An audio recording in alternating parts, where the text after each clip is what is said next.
Bonjour à tous, aujourd'hui je vous propose de revenir sur le voyage qu'a fait le général de Gaulle en Belgique au début du mois d'octobre 1945.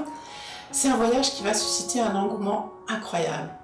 Le général, c'est aussi quelqu'un qui a un lien particulier avec la Belgique, on se souvient de 1914, de sa blessure à Dinant, et c'est surtout quelqu'un qui va jouer un rôle essentiel dans la libération de Paris avec les forces françaises de l'intérieur. Donc à la fois, on a celui qui, dès 1940, a dit non, mais aussi celui qui a réussi à mobiliser et à s'associer à la résistance de l'intérieur. C'est un peu le héros dont la Belgique rêverait. Ce voyage, il va faire l'objet d'un engouement populaire incroyable. Et cet engouement, on le retrouve à travers la photo. Pour évoquer cette visite du général de Gaulle, je me suis rendue au Palais Royal où il y a une fabuleuse collection de photos dans les albums de la reine Elisabeth qui nous permettent d'avoir une idée du déroulé de cette visite. Après cette visite, un album souvenir a été concocté pour le prince régent et ça nous permet de découvrir un petit peu les moments forts, les moments clés de cette visite et je propose qu'on parcourt cet album ensemble. Donc dans la série des albums Albert-Elisabeth, on a cette petite boîte et les 57 photos qui ont été prises de la visite du général de Gaulle. Donc on a vraiment un déroulé étape par étape de son voyage, des principaux moments de son voyage. De ces 57 photos, on va en sélectionner un certain nombre qui vont faire l'objet d'une édition de luxe un peu spéciale qui va être offerte au prince régent. Donc on a là une sélection qui débute à la gare du Nord. Gare du Nord qui à cette époque-là est encore située sur la place Rogier. On voit ici par exemple la façade du Bon Marché qui a été spécialement pavoisée pour la venue du général de Gaulle. On le voit ensuite, il va se rendre au monument du Poilu Inconnu, qui est un monument français qui date de 1927 et où la communauté française, les Français de Belgique, vont se faire un plaisir de l'accueillir. On le voit ici se rendre à la crypte de Laeken. On le voit parcourir la rue de la Loi. Il faut savoir qu'il y a des moments de son périple où il se déplace dans des voitures ouvertes et d'autres où il se déplace dans des voitures fermées.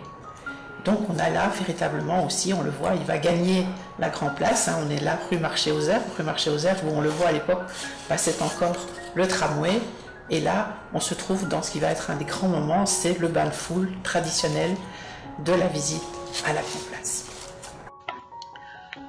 Le soir du 10 octobre, un grand repas, un grand dîner est organisé en l'honneur du général de Gaulle. On a conservé le menu, on voit que ça commence par du melon et que ça se termine par la glace à la vanille et qu'entre il y a eu entre autres choses des filets de sole, du poulet, des pommes parisiennes. Donc on est dans une cuisine qui reste assez classique, une cuisine de l'époque.